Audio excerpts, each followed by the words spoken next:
When my mother was 15, she was stricken with polio. Doctors told her she would probably not even survive, and if she did, she would never walk again, and she did. It was a pretty amazing story. She had 7 kids. I was the youngest of 7 and the only girl. We grew up hearing her say the phrase, "I need you to be my arms and my legs," and we did. You know, we did all the vacuuming, we did a lot of the house cleaning, and she was amazing and did everything that she could do. She'd make bread, but she couldn't lift the loaves into the oven. She couldn't pull them out. She couldn't knead the dough, things like that, and so we grew up doing a lot of those things. And as she got older, she then dealt with a lot of what they call post-polio syndrome, and was in a wheelchair and on oxygen. And so I had the privilege to have her and my father in our home with my husband and my kids, and was able to take care of her. So when she passed away, I missed being able to help her.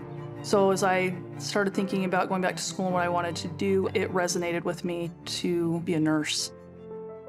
I'd heard from a friend here that's a nurse that they were recruiting for nurses to go. They needed them in New York for the COVID-19 pandemic. And the moment I heard that, I wanted to go. I was drawn to it. A couple people ask, you know, why are you doing this? You don't have to. And I just could not stop thinking about my mom. And, you know, I grew up hearing stories about polio. I remember her talking about medical personnel, doctors, nurses, and she had one nurse in particular that changed everything for her and made things so much better for her. And because of that, I was given a pretty amazing mother and a pretty amazing life because of her. Sorry.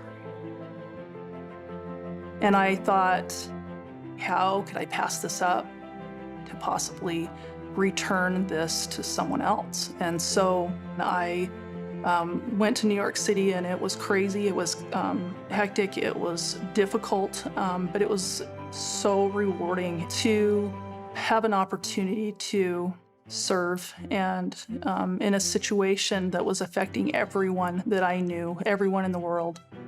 And I thought quite often of our Savior, and I've thought of the times when he would minister, the times when he healed, and he went to those that people were avoiding.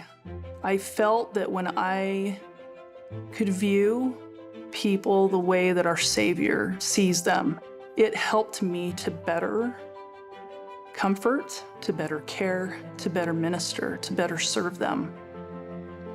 It made it so personal for me, and I feel like when I read in the scriptures and I read of the Savior, when he would heal, when he would minister, he did it one at a time. It was personal, it was intimate, it was a very individual experience.